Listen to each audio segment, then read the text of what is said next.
Yo, what's up, Hawk fam? It's your boy DB Hawk. I'm back with a brand new lit video. And yes, I have a new look. Some people are complaining about the chicken wearing Saiyan armor, but this is the new look. But tell me how y'all like it by liking this video and subscribing to the channel. I'll give y'all time to do so.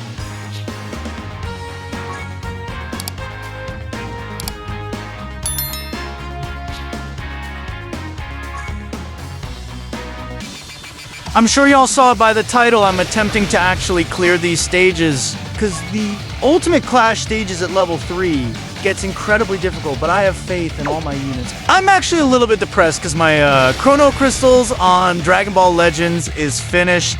Yeah, I desperately wanted Ultra Majin Vegeta. Now, I don't have any CC for the 8th year anniversary, but yeah, things will get better. I'm going to add this LR-STR Vegeta to the team, even though he's not all that good. But I'll make it work. I always do. The 8th year anniversary on Legends is 5 days away. This Saturday, the 8th year anniversary will be here, guys. See, the trick to beating these stages is using elements that's stronger than the enemies.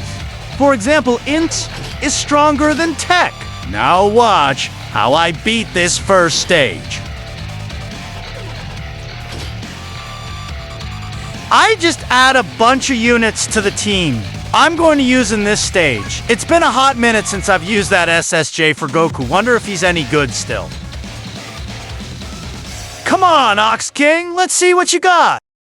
I wonder, how many turns would it take for me to complete this first stage? Because I usually die at the first round. I can't quit on this one. I have to see it through to end this time. Imagine me to be known as the YouTuber from South Africa that always quits. Nah, bro, I'm gonna complete this one this time. I mean, I don't want to be known as a loser. This is not going to be good for you. Ox King, I'm on a roll now. I feel victory for today's video, and I really want to keep posting so that the channel could grow, but sometimes there isn't really content to make on these games. So what I'm gonna do is I'll try to make my own content from these games and see how it fares. Y'all know? The network has been weak these past few days. I think it's the weather, because it has been windy this side, and another reason why I actually enjoy playing these clashes is for the stones, and I need stones to try and summon the Beerus. I already pulled the Godku, I think. Spopovich is gonna next, and I think he's physical, so I'm going to be using STR units. I think it's physical, I hope so though. AGL! Okay, no problem, I'll just have to use tech units, and I have a solid group of tech units that'll be able to take this ball. I knew it was Spopovich, I just didn't know the element. But we're gonna go through this plus ultra. My hero quoted in a Dragon Ball game.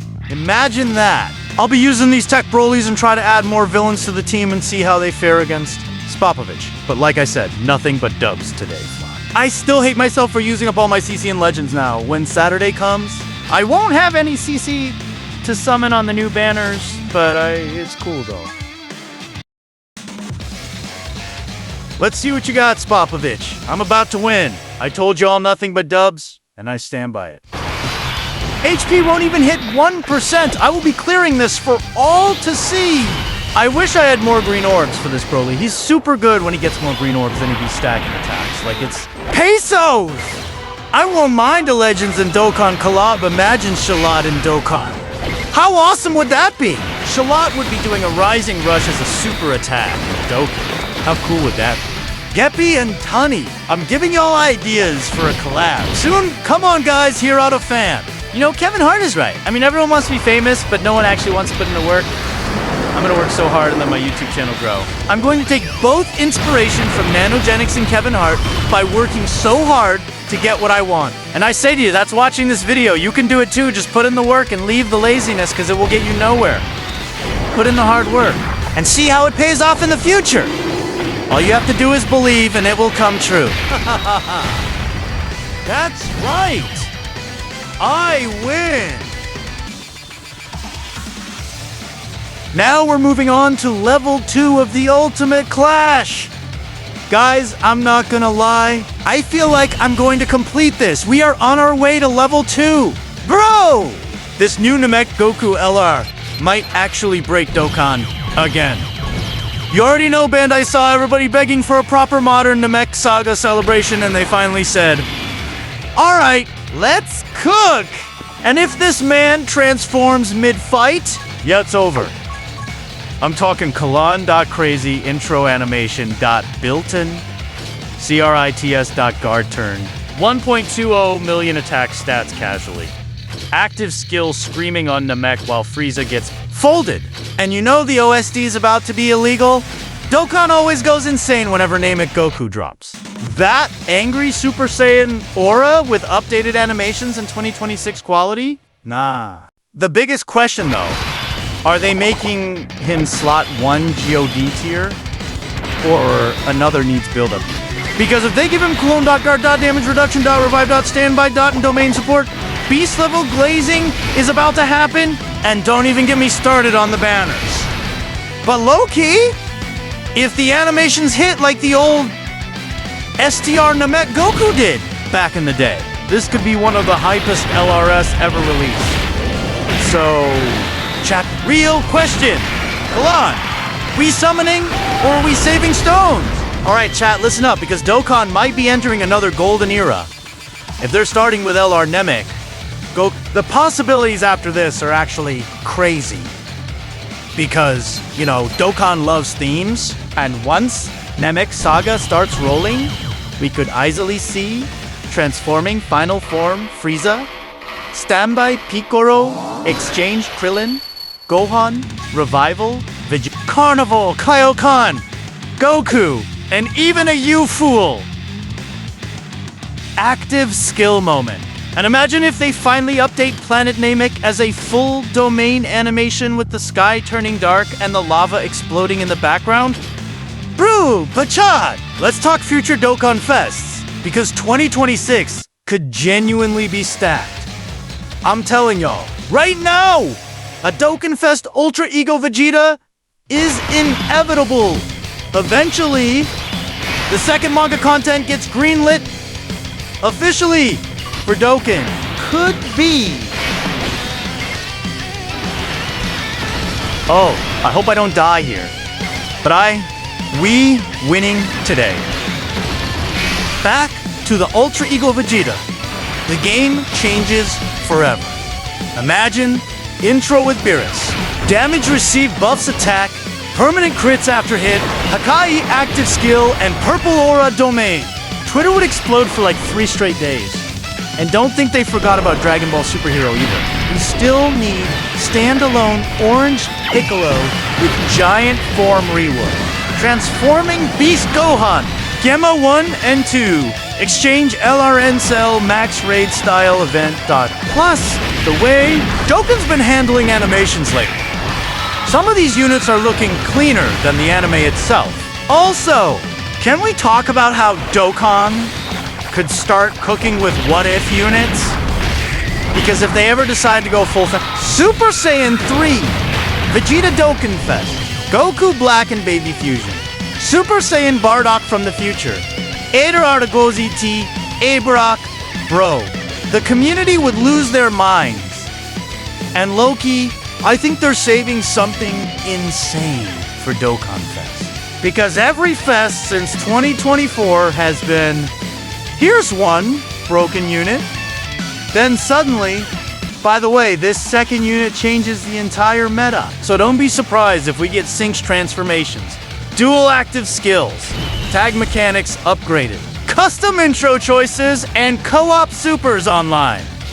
Dokkan's been experimenting way too much lately not to be planning something huge, but y'all let me know. What's one Dokkan Fest you'd instantly go broke for? Alright, level 3. Let's go. We gotta talk about this new Dragon Ball Super Beerus remake, because Toei might actually be cooking different this time!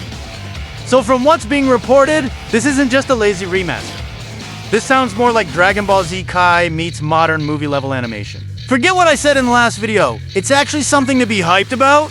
We're talking redrawn scenes, rebuilt pacing, new cuts, cleaner choreography, darker tone, updated voice work, movie quality, lighting, and honesty. Good, because let's be real, chat. Early Super had some rough moments. You remember that one? Goku face? Yeah, that one? But now imagine Beerus versus Super Saiyan 3, Goku animated with modern Broly superhero quality, Bru, the shockwaves punching through the universe, the God transformation scene, Vegeta crashing out over Bulma getting slapped. That's gonna look insane. And apparently they're restructuring parts of the story too, not just reanimating scenes. Reports mention new and redrawn cuts plus cleaner pacing.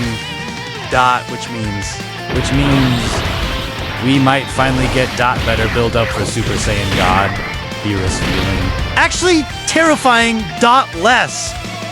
Filler comedy in serious moments. More focus on Whis and the gods. Expanded Frieza setup. And did y'all see the trailer teases? Frieza's silhouette was shown, which has fans thinking Resurrection F is getting the same treatment too. If that's true, Golden Frieza with modern animation is gonna feed generations. But Loki, the biggest thing about this remake isn't even Beerus. It's what comes after. Because alongside this remake, reports also mention the Galactic Patrol anime project chat. That means Moro arc is getting closer. UI Goku versus Moro animated Vegeta Spirit Control. Planet-eating Moro, Angel lore. Bro, the internet is not ready. And you know Toei is using this remake as a test run. If fans go crazy for it, we could eventually see Universe 6 Arc Remake, Goku Black Arc Remake, Tournament of Power, Enhanced Edition, maybe even Megi exclusive content adapted later. And can we appreciate Beerus for a second? Because this man changed. Dragon Ball forever. Before Beerus, it was big villains scream louder. Afrobeat, gods, angels, multiverse lore, ultra instinct, destruction, energy, and divine hierarchy. Beerus literally opened the door for the entire modern Dragon Ball era. What scene are you most hyped to see remade? Super Saiyan God transformation, Vegeta rage moment, Beerus versus Goku in space? Or that legendary My Bulma? Can we actually sit back for a second and realize how insane Dragon Ball's journey has been? Like, bro, this series started with a little kid with a tail running around looking for Dragon Balls, no gods, no multiverse, new Ultra Instinct, no universe-ending punches, just Goku out here crashing cars and eating everything. And now look where we are. Dragon Ball went from Goofy adventures to martial arts tournaments to literal GODS fighting across universes. That evolution is actually crazy when you think about it. Back in OG Dragon Ball, fights felt grounded. Roshi blowing up the moon was considered insane. Now, characters are out here shaking infinite void, fighting angels, breaking dimensions, surviving Hukai energy, moving faster than time itself. The scale became absolutely ridiculous over the years. But what makes Dragon Ball special isn't just the power-ups. It's the moments. Everybody remembers where they were when they first saw Goku turn Super Saiyan. Gohan, go! Super Saiyan 2. Vegeta sacrifice himself, Vegito appear, and Ultra Instinct awaken. Those moments became actual cultural events. And bro, the impact Dragon Ball had on anime is unmatched. Without Dragon Ball, Naruto looks different. One Piece looks different. Bleach looks different. JJK, Demon Slayer, and even modern shonen as a whole changes completely. Almost every anime creator gives Dragon Ball respects because it opened the door for the genre to explode worldwide. Let's talk about the transformations for a second. Because Dragon Ball basically turned transformations into an art form. Super Saiyan 2, Super Saiyan 3, Super Saiyan God, Blue, Ultra Instinct and Ultra Ego, Dot, every generation got their form. And somehow, after all these years, people still lose their minds every time Goku changes hair color. That is legacy. But honestly, the craziest thing is how Dragon Ball keeps reinventing itself. OG Dragon Ball had adventure vibes. Z became intense and emotional. GT experimented with darker ideas. Super expanded the universe completely. Dama brought back that classic fun energy again. It keeps evolving while still feeling like Dragon Ball. And no matter how much anime changes, hearing Chala Head Cha, LA still activates something in everybody's soul. Real talk, guys. Dragon Ball isn't just an anime anymore. It's literally a generation to generation tradition now. Parents who watched it in the 90s are showing it to their kids today.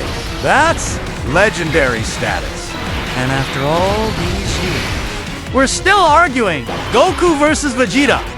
Best transformation, strongest fusion, and best arc? Who should get more shine? The community never dies.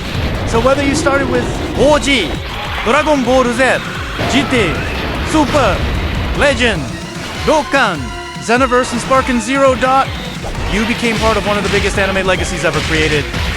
And we're still not done yet. And that's why Dragon Ball Z will never truly die. No matter how many new anime come out, no matter how crazy animation gets, no matter how many trends change, Dragon Ball always finds its way back to the top somehow. Because Dragon Ball Z isn't just something people watched, it became part of people's lives. This is the anime that had kids screaming in their rooms trying to go Super Saiyan. The anime that made people throw punches in slow motion pretending they knew martial arts. The anime that had entire school conversations turning into Bro Goku solos debates. DBZ created memories that people carry forever. And the craziest part is that even people who never watched anime know Dragon Ball. They know Goku, Vegeta, and Super Saiyans. That level of recognition is almost impossible to reach. You can go anywhere in the world and somebody will recognize that golden hair transformation. That's not just popularity anymore. That's cultural immortality. And every time people think Dragon Ball is slowing down, boom, another game drops. Another movie releases. Another transformation breaks the internet. Another generation discovers it for the first time. Look at what happened with Battle of Gods Broly Superhero. Sparking Zero, Dokkan Anniversaries, Legends revealed. The hype always comes back. Because Dragon Ball mastered something very few franchises ever achieved. Timeless excitement. Seeing Goku stand back up after getting beaten down still hits. Hearing Vegeta's pride speeches still hits. Watching Gohan unleash hidden powers still hits. Those emotions never age. And honestly, a huge reason Dragon Ball survives is because the characters grew with the fans. People saw themselves in them. Goku represented determination.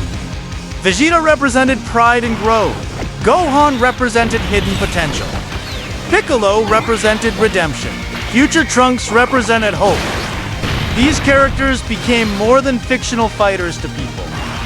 That's why, even after decades, fans still get emotional, hearing old soundtracks or rewatching iconic scenes. And the community itself keeps Dragon Ball alive too. Every generation passes it on. Older brothers showing younger brothers, parents showing their kids, friends forcing each other to watch just one episode. Dragon Ball became one of those rare stories that keeps getting reborn through different people. And the beautiful thing is that Dragon Ball never needed to be perfect to become legendary. People debate power scaling, writing forms, arcs and canon, all the time. But somehow those debates are part of the experience now. The fandom itself became part of Dragon Ball culture. And whenever that opening music starts playing, suddenly everybody feels like a kid again. That feeling right there is why Dragon Ball Z will never die.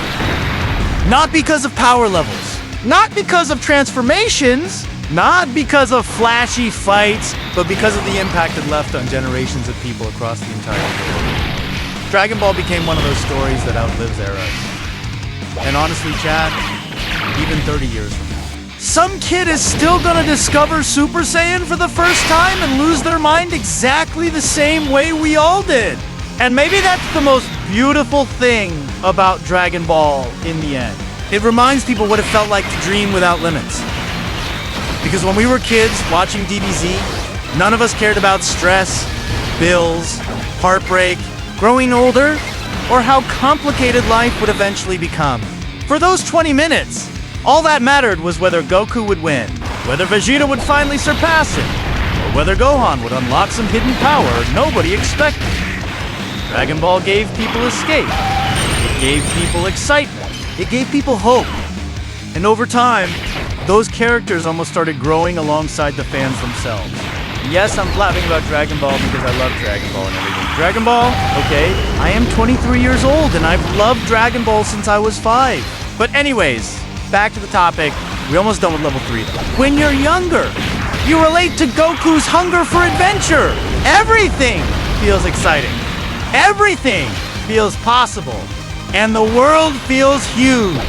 Then, as people grow older, they start understanding Vegeta more. Pride, failure, pressure, constantly feeling like you're not enough despite trying your hardest. Then some people relate to Gohan, struggling between responsibility and the person they used to be. Dragon Ball changes depending on where you are in life. That's why it never fades away. It isn't just nostalgia keeping Dragon Ball alive, it's the emotional connection people built with it over decades. Certain scenes genuinely became part of people's childhoods. Some fans remember sitting with siblings watching Toonami together. Others remember rushing home after school just to catch the newest episode. Some remember playing Budokai Tenkaichi 3 with cousins 4 hours arguing over who got the big Goku first. Those memories become attached to the series forever.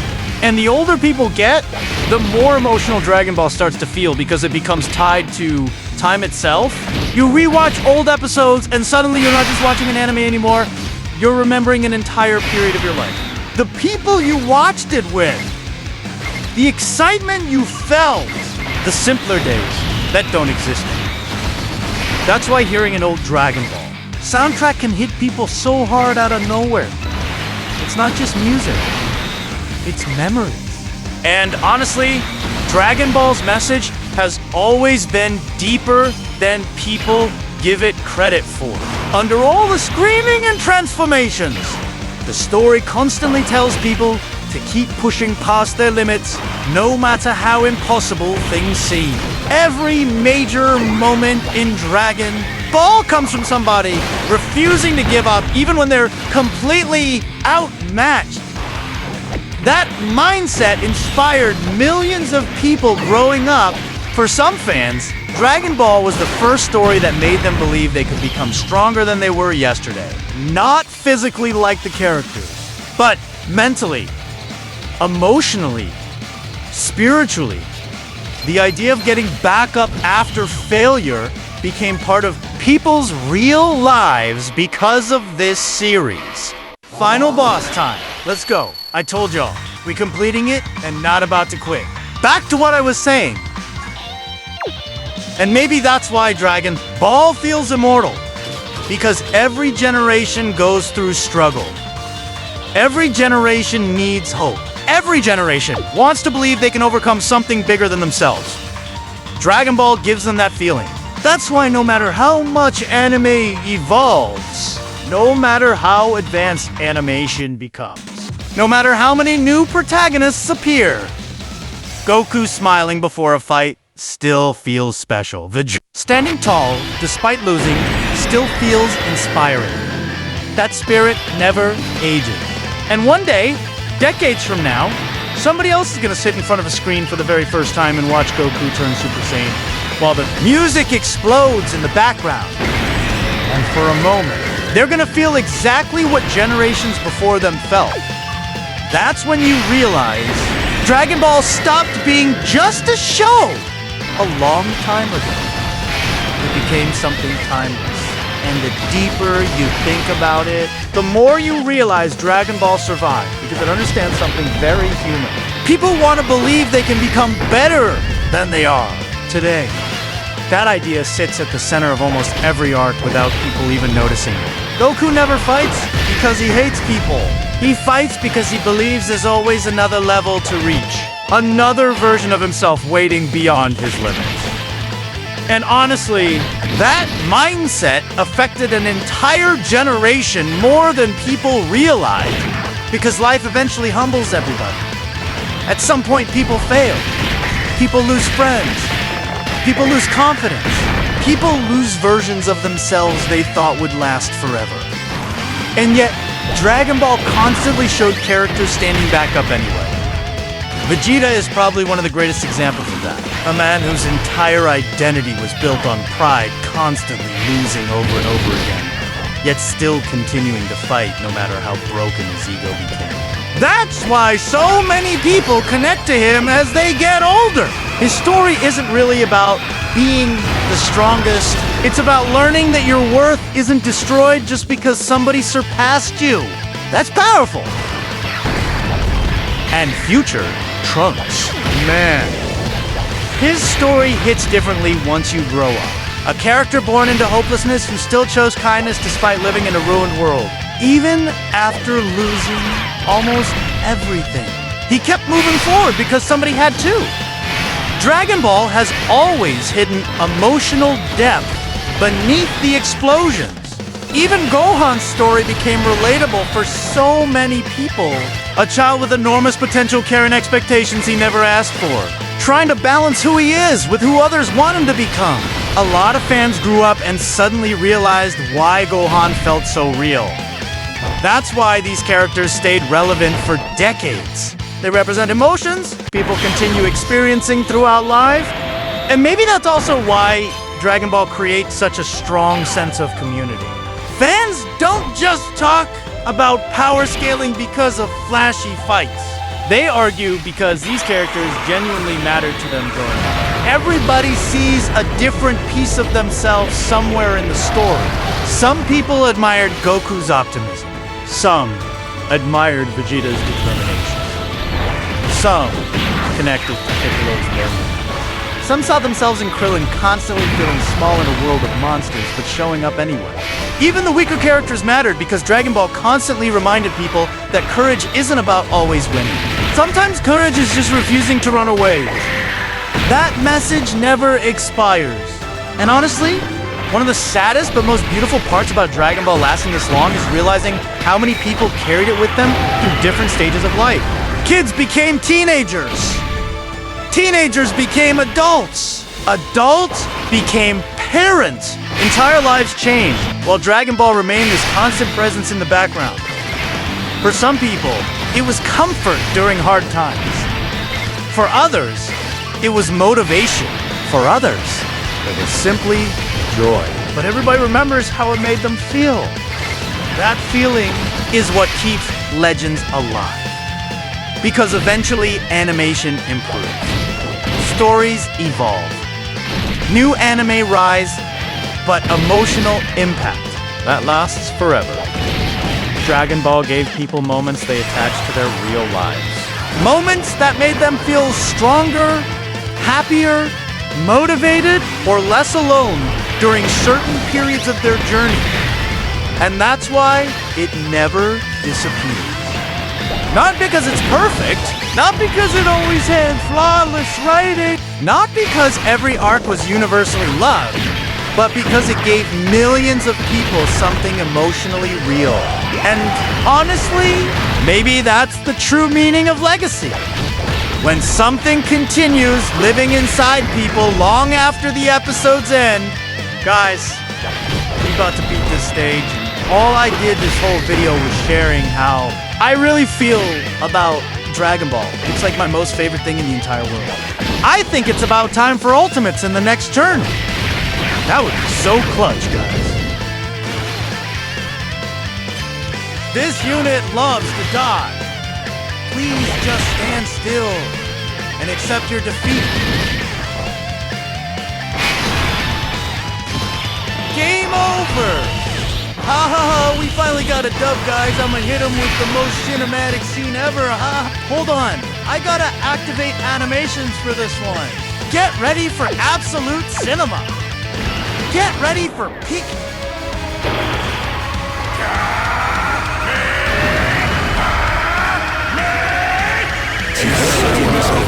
And that's all for today, folks. We got Ultimate Clashes are completed. I hope y'all enjoyed the video. Please hit that like and subscribe button and comment your most favorite part of the video. And one more thing. I hope y'all like this. New look better. Have a good one.